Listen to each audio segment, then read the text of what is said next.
Well, we've learned so much already, and it's just so exciting for me to see this unfold and for you all to be here to partake with us.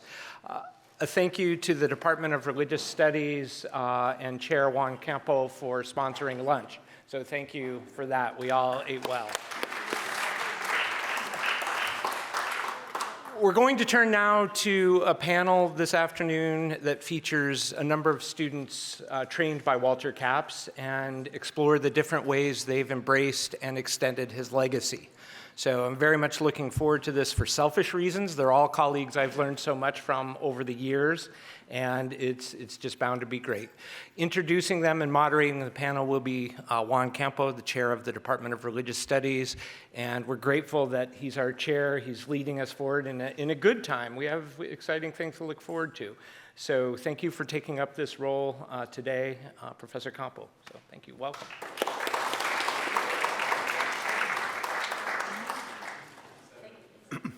Well, I'm truly humbled to be here today, first in terms of the celebration of Walter Capps' life, who was so much a part of my career here at UCSB, and also to be here in the presence of his family, Lois and Laura, friends from the community, Todd, sorry, Todd.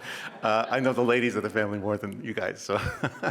And also, of course, seeing our fantastic student alumni, our colleagues from religious studies and members of the community. It's such an honor to be here before you and to be here on this occasion to celebrate Walter's life and career.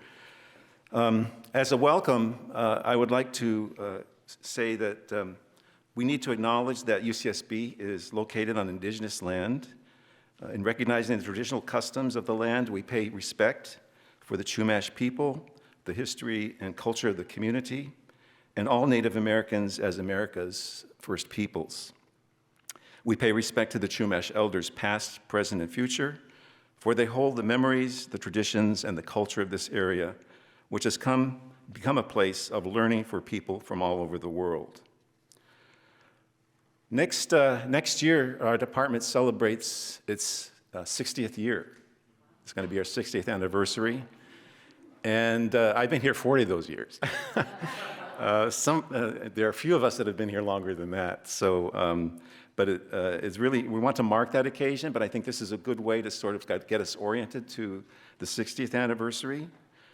Let me tell you a little bit about our origin myth. I think religious studies, we oftentimes orient ourselves to how things began and how different cultures and different religious traditions, think about their origins. Our origins, interestingly, as religious studies, unlike much of the country, we don't come out of theology or theology school or something like that. We kind of come out of political science. The first person to talk about teaching anything religious at the University of California at Santa Barbara was in the political science department. And that was D. Mackenzie Brown back in the 1950s. So he is successful in getting a course in political science called Religious Institutions. I guess that was safe enough in those days. At a modern state university, getting all these baby boomers in and things, and so it came about in 1958 was this course. 1963, you had the Abington School District versus Schempp decision in the Supreme Court, which allowed the teaching about religion in public schools, and I think that definitely, made an impression in terms of making religious studies an important part of a curriculum in a public university like the University of California. So 1964 is the date for the actual establishment of our department. And it had 2 young professors to sort of get it going. I can't imagine a department starting today with only 2 people. Our executive vice chancellor, David Marshall, is here. Maybe you can tell me there are some departments that try to do that. But this, I think, was great that we were able to start a department with 2, with Walter Capps as one of them, and W. Richard Comstock, Dick Comstock, as the others. So that was 2 faculty in 1964. By 1983, when I first joined, we had 10. So multiplied 5-fold, right, in that time period. So that's a sign of success. In addition to the students that were taking our courses and the graduates that we produced during that time period. Now we have, by my count, 21 tenured professors, 6 lecturers, and at least 2 professorships on the way. fingers crossed. So we continue to grow, and we greatly appreciate the support our university has given us in making this possible, as well as the community and our students. You know, we wouldn't be able to have growth in our department in these days when the budgets are so tight without having a track record that we can build on and demonstrate our importance and relevance to higher education in a public university system. True to the vision of its founding members, our department encompasses multiple methods, recognizes religious phenomena on a scale from local to the global, and engages with an inclusive array of peoples and cultures, past and present. We should recognize that UCSB's Department of Religious Studies was founded not only at a time of growth for public universities in the country, but also at a time of tremendous social change and turbulence, the 1960s, with the onset of the Vietnam War, the anti-war movements, the burning of Bank of America and Isla Vista, assassinations of JFK, Malcolm X, Martin Luther King, and Robert Kennedy, the urban riots that spread through the countries from Harlem, Rochester, Philadelphia, Watts, Chicago. It was also a time for the civil rights movements and the women's movement, all in the 1960s, a tremendous time of change and turbulence in American society, as well as conflict. So it's in this context that Walter recognized that religion was a field of studies that belongs in the university, encompassing both the humanities and social sciences. This outlook is epitomized in his 1972 book, The Ways of Understanding Religion. I have a dog-eared copy of that, much annotated, that I got my first year of graduate school at the University of Chicago. We asked Jonathan Z. Smith, our mentor there when we started out, what he'd recommend for us to read in terms of a selection of different writings about study and methods and theories in religion. And that's the book he recommended, by Walter Capps, a former colleague of Jonathan Z's back in the late 1960s. You know, Jonathan Z. Smith was actually here at that time, and I think that relationship remained close through the years, even though they had very divergent personalities and specializations. So there's this, and this book, The Ways of Understanding Religion, is kind of a predecessor over a decade, or more than a decade, of another major book, which is his Religious Studies, The Making of a Discipline. In this book, he refers to religious studies as a field, and then in the second book, he tries to really define what religious studies is as a discipline based after a number of years of thinking about it and seeing how religious studies was growing in the country. But in addition to this theoretical, methodological, strand of Walter's career, we must also recognize that his vision extended beyond religion as a subject for rational inquiry and explanation to encompass religion as a meaningful ethical agent that shaped people's lives and enhanced the common good and civic values.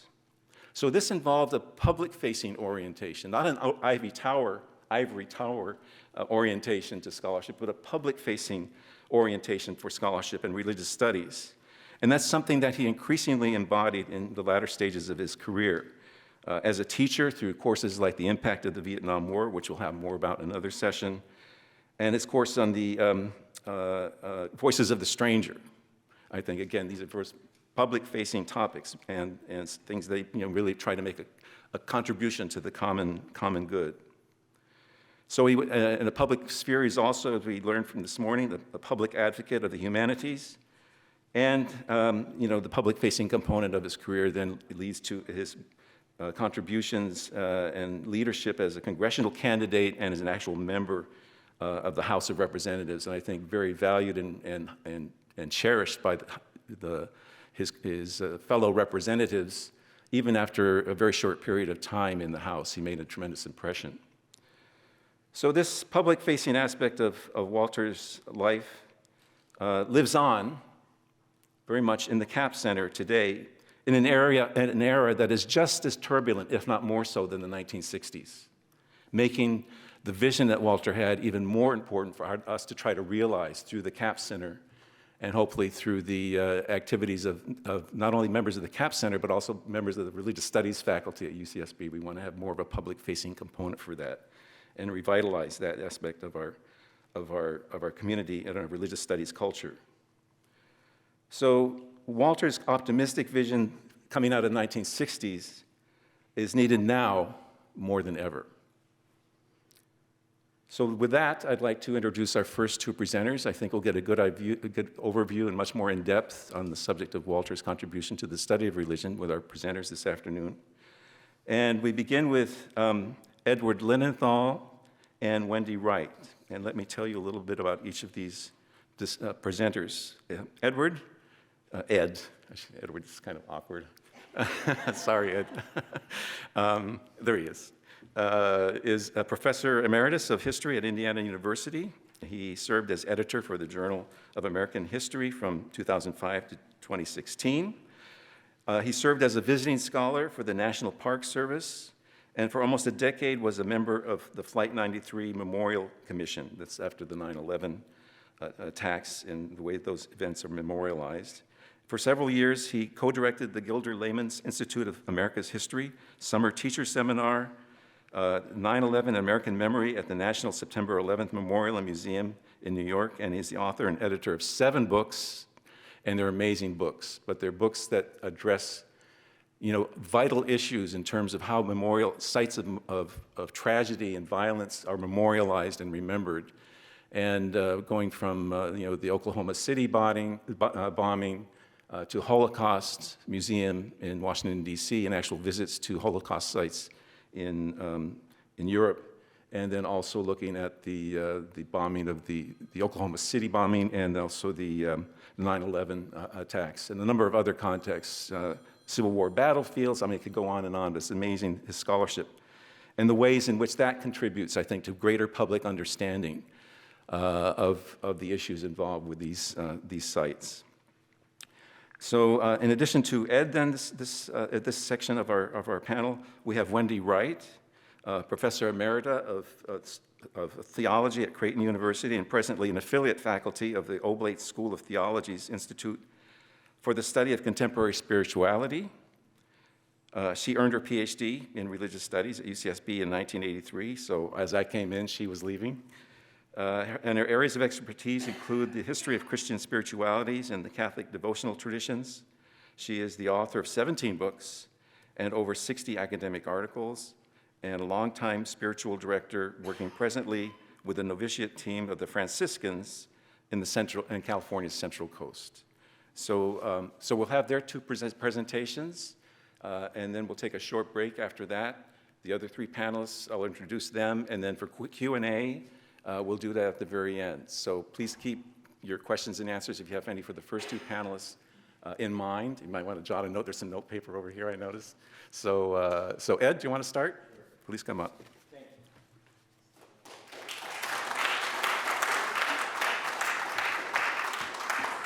Thank you, everyone. Before I turn to the subject at hand, I have a program note at the end of the sessions tomorrow. Todd Capps and I have adopted some of Walter's jokes to modern dance. And there are levels of creativity that the two of us have that haven't been plumbed, right, at all. And we're thoughtful, and so we know that you're going to want to sort of relive the presentation. So we'll have CDs for sale there. I don't want to be too forward, but these are really stocking stuffers for the whole family. So. Yeah, and if you're wondering why IU ever let me loose in the classroom, this is a question that's been asked for years now. Okay, so Ulla and I left Santa Barbara in 1979 to move back to Wisconsin, and I was fortunate. Walter invited me back a number of times to do a presentation in the Vietnam class and for his de Tocqueville seminar to talk about struggles to memorialize violent events. And after one visit, after his unsuccessful bid in 1994, we were in his study at the Hermitage, and he told me that he was at work on a book about religion and politics seen through the prism of running for office. And after a successful campaign in '96, I recall thinking this book could be delayed for a while. So when I received an invitation to participate in a kind of first take of the stuff that we're doing this weekend, Richard Hecht and I think Clark Roof organized this conference exploring the legacy of Walter Kapp's contribution to religious studies in 2008, and a number of us who are speaking today were participating in that panel. I was really excited, and I wanted the opportunity to go through some of Walter's stuff, materials, to know about his thinking about why he ran for office and what he expected. Because it seemed to me there was a quite different set of challenges that Walter would face. I mean, would his voice be distinct among the cacophony of voices in Washington? Would he be perceived as little more than an exotic oddity, the professor who became congressman? Would he be framed and contained from the beginning? How did his vocation as scholar and teacher prepare him, if it did, for this challenge? So I called Congresswoman Lois Capps, Lois, and asked her if there was stuff. And she said, yes, indeed, there is stuff, and it's all here, and it's uncatalogued, and you're more than welcome to come some days before the seminar and go through what you can. So I spent, 3 or 4 days, Lois, sort of feverishly going through stuff to try and put together a presentation for the 2008 program. And I titled it, Professor Capps Goes to Congress. Yes. And I want to revisit that today, because I'm sure all of you have not been browsing through the stuff, which I'm now very glad to know is in the library at Santa Barbara. So there is, as you can imagine, a treasure trove of materials. Proposals for books. God in the Oval Office, Political Religion in the Reagan Era. And then he retitled that, I'm not sure when, Chief Pastor, Religion and the American Presidency, that extends the focus beyond Reagan. There are numerous videotapes, and I know we're going to see some of this from campaigns. There are drawers filled, with correspondence with many, many, many people. There are drafts of op-eds for the LA Times. There are autopsies of the 1994 campaign. I found Walter's justification, which I had always wondered about, for the seminars on de Tocqueville, and this is what he wrote for the National Endowment of Humanities. The text is Alexis de Tocqueville's Democracy in America, and the subject is the status and function of religion within a democratic society. Reflecting on a 1986 seminar, Walter wrote that participants, his voice, recreated and extended an ongoing conversation, very much like the inquiry that is reflected in de Tocqueville's book.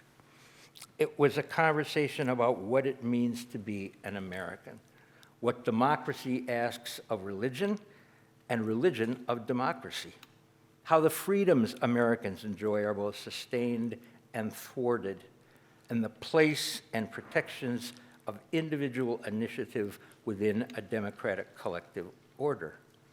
There is a Walter Kapp's manifesto written for staff members as the campaign was being organized in fall of 1995.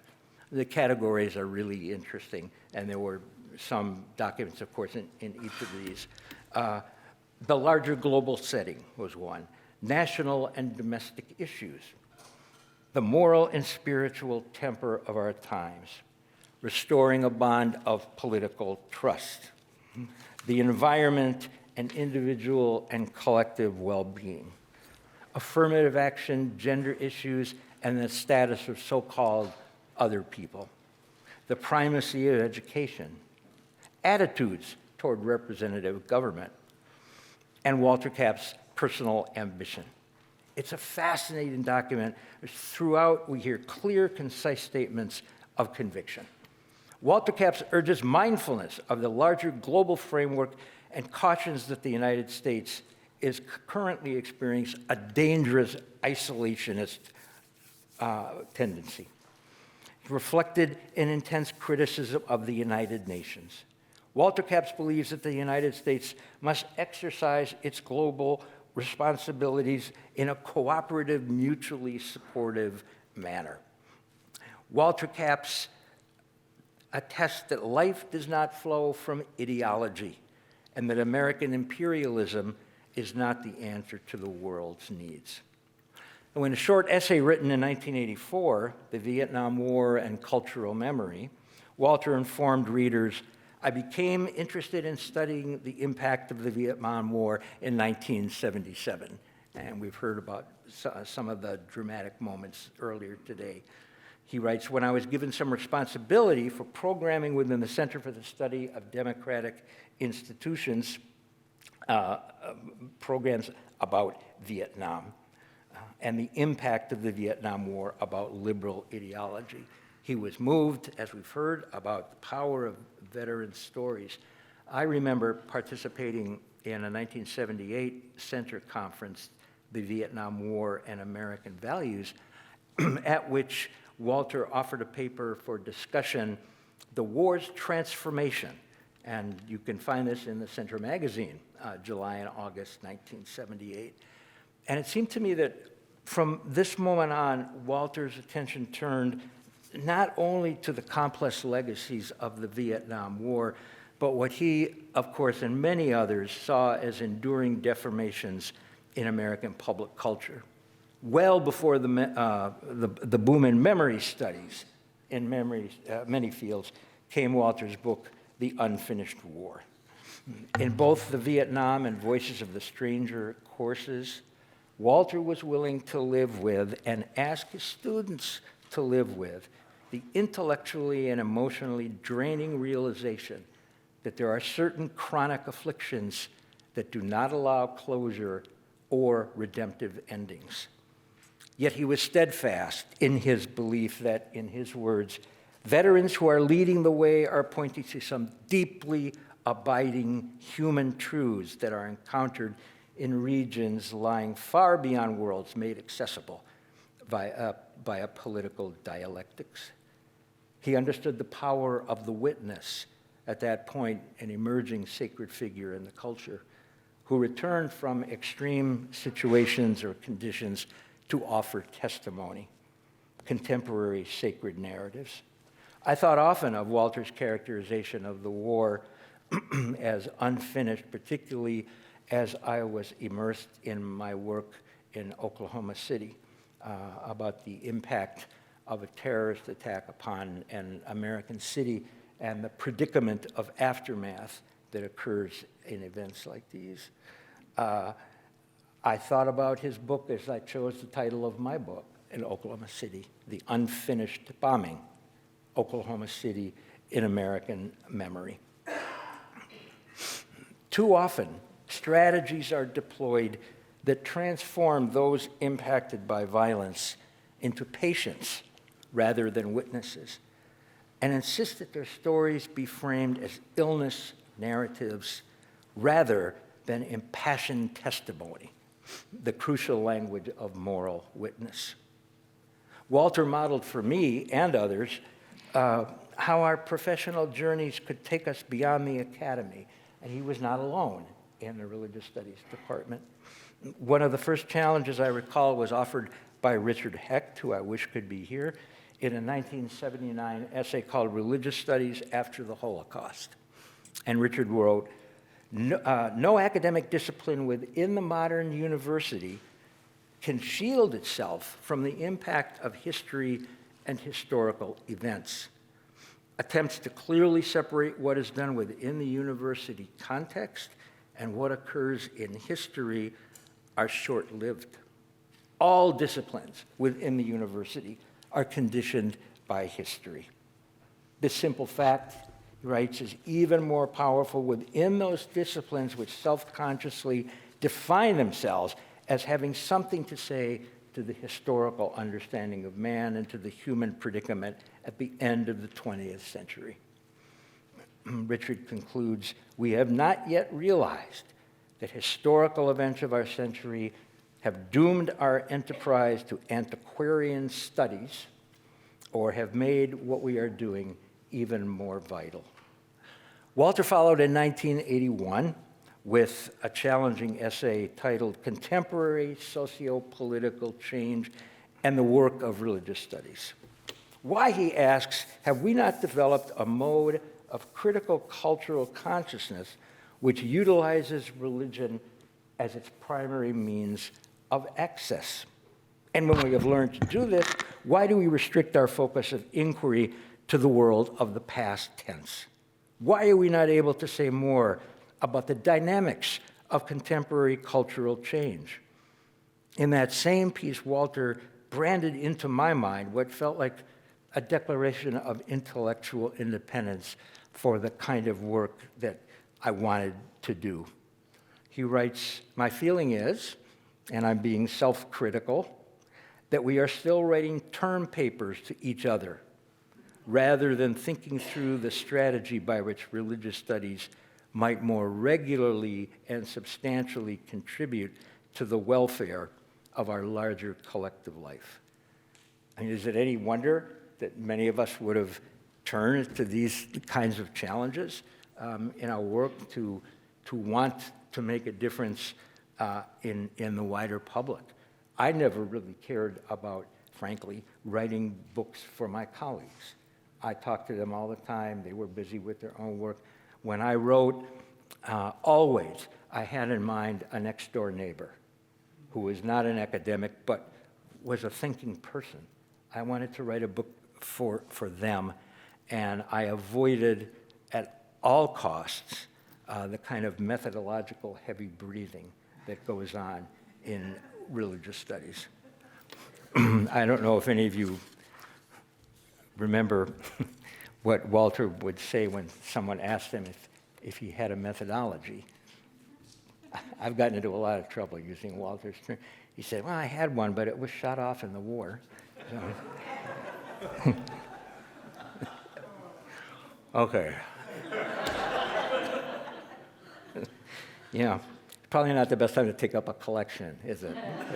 So let me conclude with a focus on Walter's early thoughts about the book manuscript that I mentioned. And I haven't done anything since this time at the Capps home, so maybe people have found more chapters. It would be wonderful if they did. And it felt to me like Walter was writing sort of these thoughts to himself, that it was like a pre-first draft thinking. The introduction was called On Running for Congress, and it's an extended commentary on the meaning and message of the 1994 election. Interesting. It does not stand, he writes, as the event which marks a decision by the citizenry to chart a new path. Rather, it symbolizes an explosion of collective emotion against prevailing government no longer trusted or respected, and at times hardly even recognized. Right, the vision of dark clouds, right, already there, now just on steroids. Chapter 1, A Candidate's Perspective. Walter writes about his many activities that took him to Washington over many years, and he came to recognize, he reflects, much of our aspiration as a people cannot approximate full fruition unless it is validated by the legislative process. He first gave serious consideration to running after working with Senator Bob Kerry's campaign for president in 1992. Then came deep struggle. I was forewarned that running for office is an identity-defining experience. Perhaps nothing you have ever encountered, he was told, will define you as deeply and as surely. Walter visited the offices of the Democratic Congressional Campaign Committee and emerged quite discouraged. After all, he writes, what did I know about crime, the economy, immigration, and Governor Wilson? What I did know and knew rather well, was how to create and teach college and university classes, stimulate intellectual interest in a topic, conduct research, and of course, think about beliefs and attitudes, individual aspirations, the spirit of our times, the desires of people all over the earth to live together in peace, the longings among the less fortunate for a life of realistic promise, and the desire of young people for an opportunity to live their ideals in a world that is given formation by hope rather than fear, and generosity rather than anger. A world that is given formation by hope rather than fear, and generosity rather than anger. Why then did he run? The reason has more to do, he reflects, with seeing it as an expansion of vocation, believing that I had something to contribute, rather than the fulfillment of a life's ambition. It is no small thing, he cautions, to seek elected office. To be a representative of the people is to seek entry into important protected places of their lives. To ask them to attach their dreams and aspirations, and yes, their indignations, to the candidate's instrumentational abilities. And a very brief Walter story. We have to have at least one. We really should have many more, but time is necessary. So, and Walter tells us one on himself. He recalls the burden of the oft-asked question, how do we know you are not another Bill Clinton? And Walter said, we tried for a bit of humor some of the time. I'm not Bill Clinton. I play the tuba. And then he writes, but the humorous response did not suffice. The last chapter I read, and I have no idea if Walter saw this as the final chapter, is titled Politics and Spirituality. The first section is entitled Politics as Pilgrimage. I am suggesting, he writes, that the run for political office is like pilgrimage in a number of ways. It is directed movement. It requires total involvement. The movement and involvement create a strong sense of community, in that one is accompanied on the journey by persons who are dedicated to the same cause and or to sustain the pilgrim. And the bonding is as strong as anything the participants had previously experienced. This is why, he writes, campaign activists, when talking about their experiences, tend to highlight one campaign that was extraordinary for them. Wherever it happened, whatever the political season, this was the normative pilgrimage, the one in which values and stamina were tested, and the recollection of who actually got the most vote sometimes occurs as an afterthought. To realize that the race is over is to sense that life can begin to return to some sense of normalcy. It's why those who devised the liturgical year made provision for the exciting, uplifting, exhilarating high holy days, to be followed by days when the human spirit could somehow take refuge in what is most appropriately called ordinary time. The degree of soul-searching that belongs to politics, particularly in the heat of the campaign, is not unlike that which is fostered in religion. The difference is that religion provides a standard or some authorized vectors in relation to which the search is conducted, while the vectors that are most promising in politics are the numbers that tell one how it appears that one is doing relative to how one's opponent is doing. Walter's, and I gathered from conversations that this was fairly well known, his dislike for fundraising is evident in the next section, politics as mendicant experience. In traditional religious terms, he writes, a mendicant is a person who renounces the ownership of personal property and sometimes in very austere fashion relies on the goodwill and the charity of others. The politician, by comparison and contrast, asks for money from virtually everyone with whom he or she comes in contact. The support a monk seeks, however, is affirmation of the way he or she trusts the way the universe is ordered. That is, they live by grace, the support of others, and the bounty of whoever rules this earth. In politics, the same transaction have become so completely tarnished that they become bane rather than blessing, impediment rather than facilitator.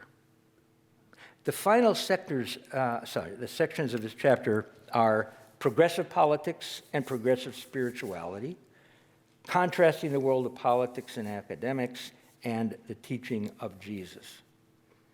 It is a topic, Walter writes, whose force has been growing in my reflections and which I suspect is more central to the subject of this chapter than I can fully appreciate.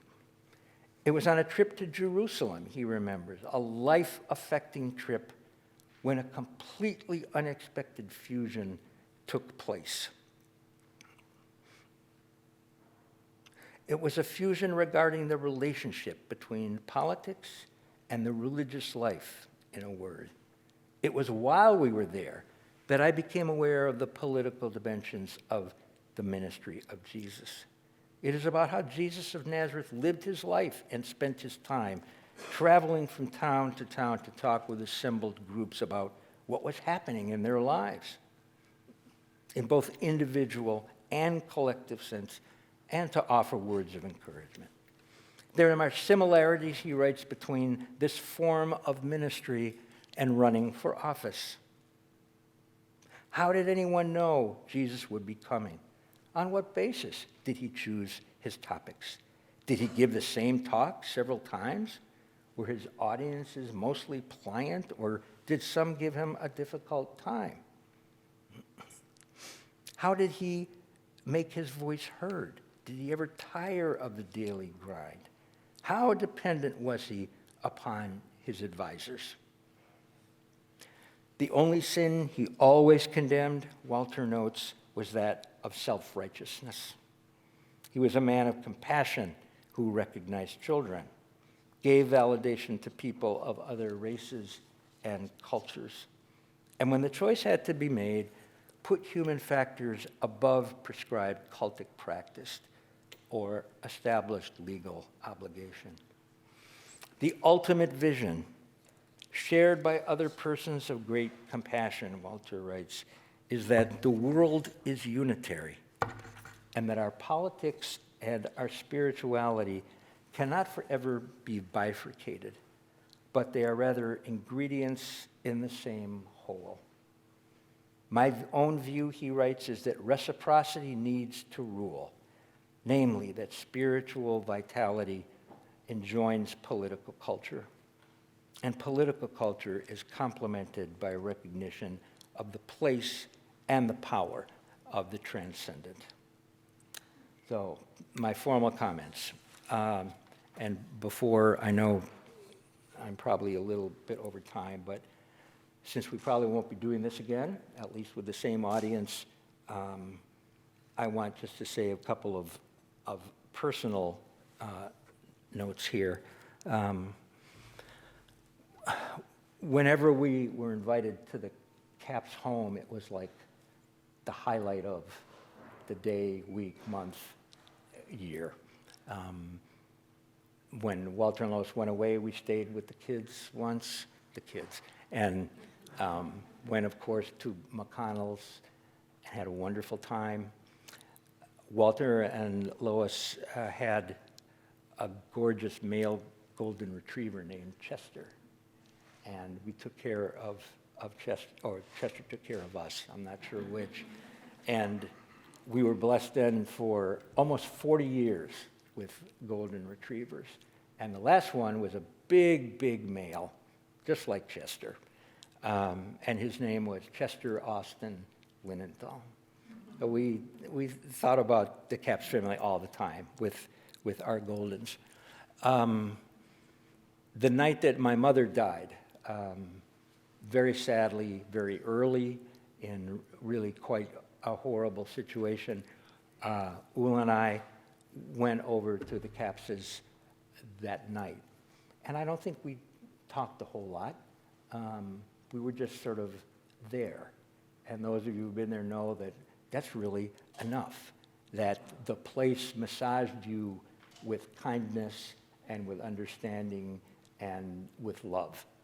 And it has always been and continues to be that way. So, final thing that I'll mention, not the final one I could mention, but 1982, whatever it was, yeah, I got a call in Wisconsin. No, I'm sorry, not 1982, 2002. Sorry. Asking if I would offer the CAPS lecture for the Humanities Council. Of course, my first word was, yes, absolutely, with a big exclamation mark at the end of that. My second sentence was, is Lois going to be there? And she was in Minneapolis, sitting in the front row, so I tried to be on my best behavior, but who knows. But to be a student of Walter's and then to sort of thank him for what he did to me in all kinds of ways by doing a lecture in his name with Lois there was, everyone should have those kind of moments in their life. So thank you very much.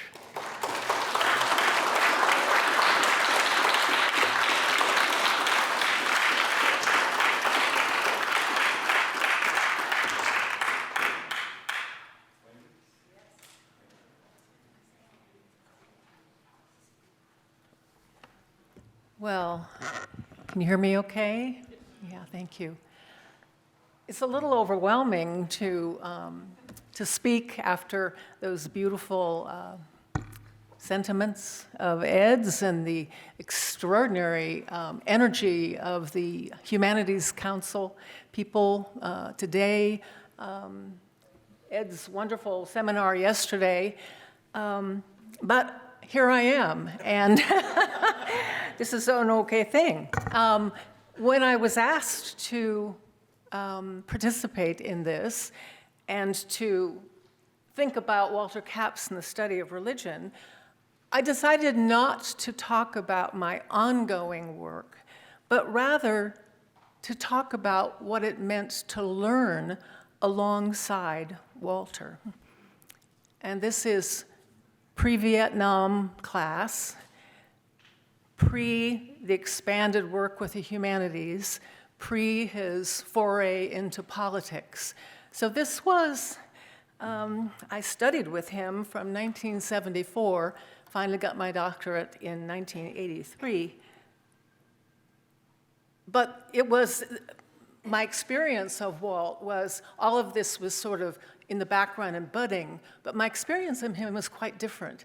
And what I'd like to share with you was what it was like to learn alongside him, because he was not just a teacher, he was a fellow learner. And I learned a lot about myself and about what it means to encounter religious experience and also what it means to pass that on to other people.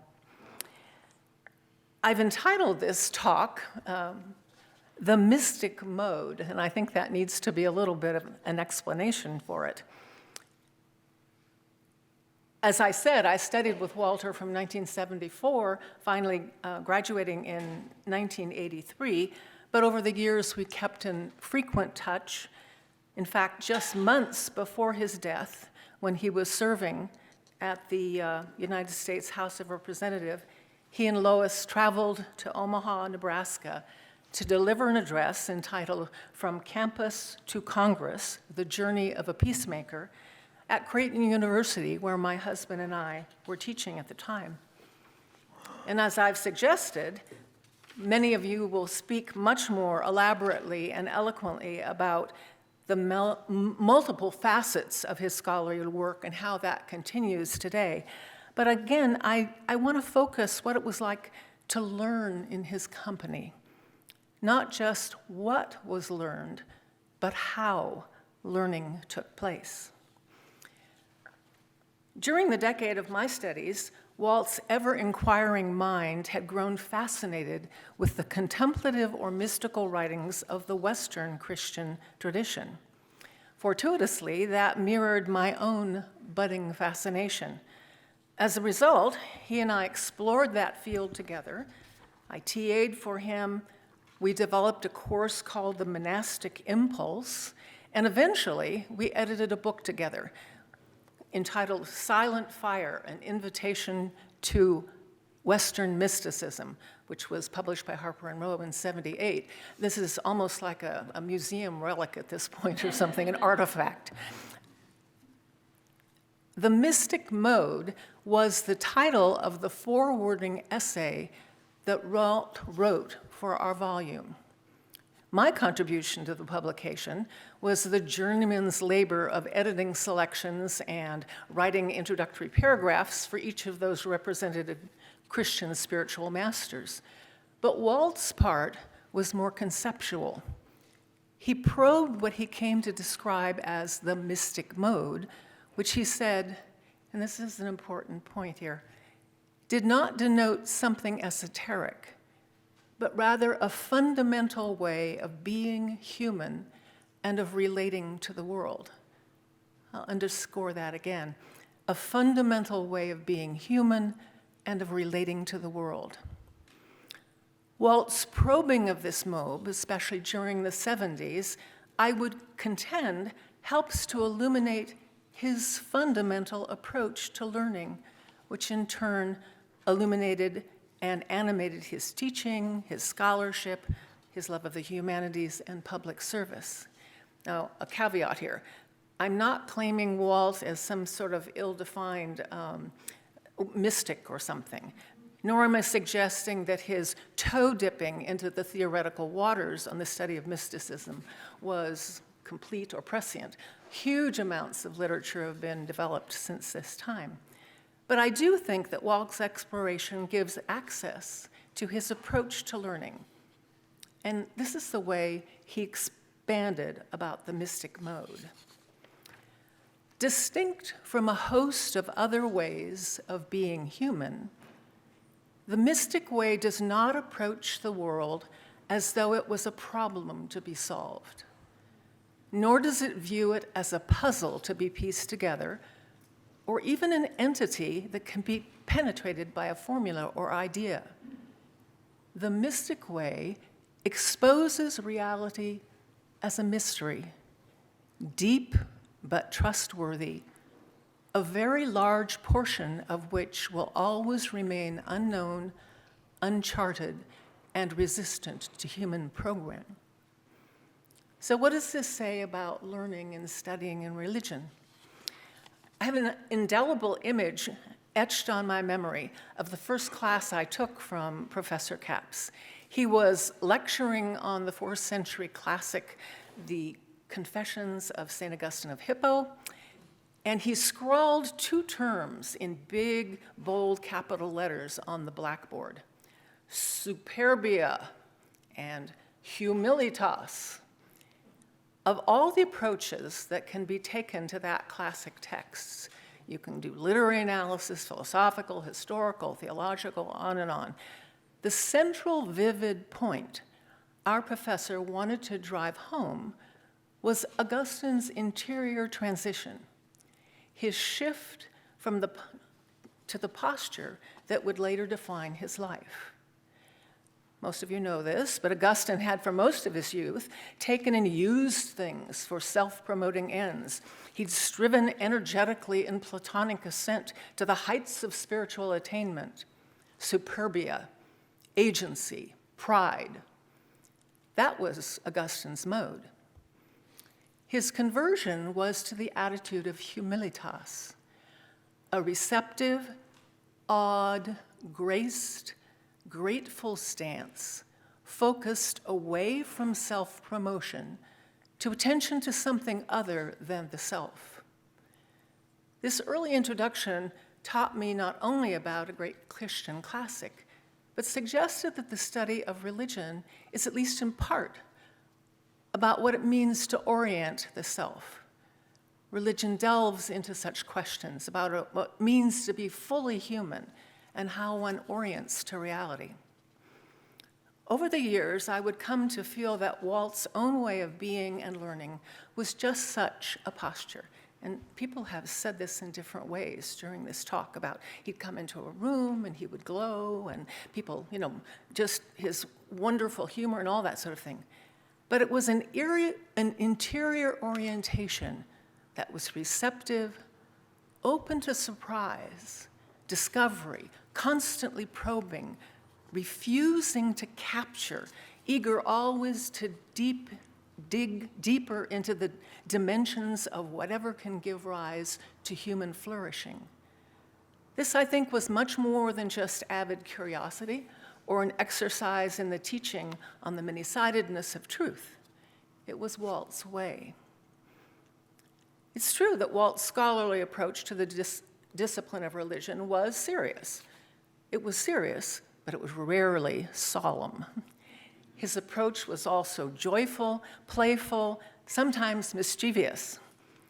Tooling around the city in the little red VW Bug, hosting grad parties in the living room of 1724 Santa Barbara Street, the address, easily recalled, he would say, as it was the same as Immanuel Kant's birth year.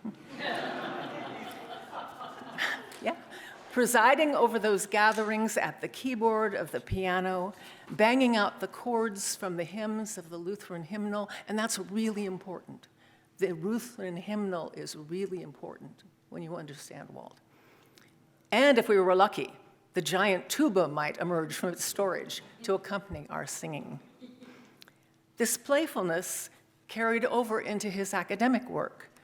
The way into the core of religious apprehension was, he knew, multidimensional and interdisciplinary, just as the discipline of religious studies implies. The way is through analysis, yes, but also through exploration of the full range of human endeavor, the sweep of hymnody, the beauty of art and architecture, the dense wisdom of poetry, the texture and shape of the inner longing of the heart. All the artifacts of our human search for meaning. Walt gave voice to this as he was writing his Mystic Mode essay. He said, "In the mystic way, reality is neither seized nor deciphered, nor can it be completely committed to an ideational formulation. Instead, it is engaged, delicately, knowingly, and passionately. It is engaged by being loved. And being loved, it is also given an interior place." In this vein, Walt always stressed engagement. He certainly could employ any number of theoretical lenses to his study of human religiosity, but almost more than analytical tools, engagement was foremost. And we've heard this already. He was all about field trips, immersions, direct experience. As his student, I perched with others on hard-backed chairs and spoke across an iron grill to the habited sisters in the cloister parlor of the Santa Barbara Poor Clares. And I sat at the feet of a young novice master at a Cistercian monastery in Oregon who unforgettably paraphrased poet Rainer Maria Rilke. To be a Christian is not about knowing the answers, but about living in the part of the self where the question is constantly being born. This emphasis on engagement, has characterized Walt's approach to all his career.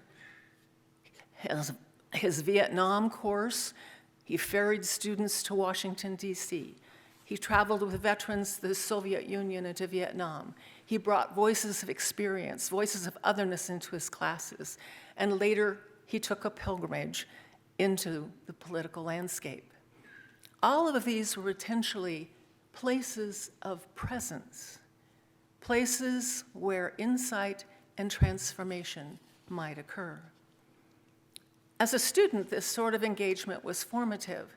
It set one down in a new landscape beyond thought, theory, and analysis into the part of the self where, as Rilke posited, the question was being born. A striking aspect of Walt as a mentor was knowing that he too was engaged in that same ongoing dynamic personal journey. In his edited volume, Thomas Merton Preview of the Asian Journey, which transcribed and commented on the Cistercian monks' 1968 conversations at the Center for the Study of Democratic Institutions here at UCSB, Capps wrote this: he, Merton, recognized the need to do more than study the texts, talk to expert witnesses, and write descriptive and interpretive essays. It was necessary for him to travel, to undertake a pilgrimage to Asia so that he could make his own observations within the natural habitat of Asian religious traditions. He wanted to travel because pilgrimage represented the next stage of development in his own spiritual path. I think it's not inappropriate to suggest that this sentiment can be applied to Walt as well.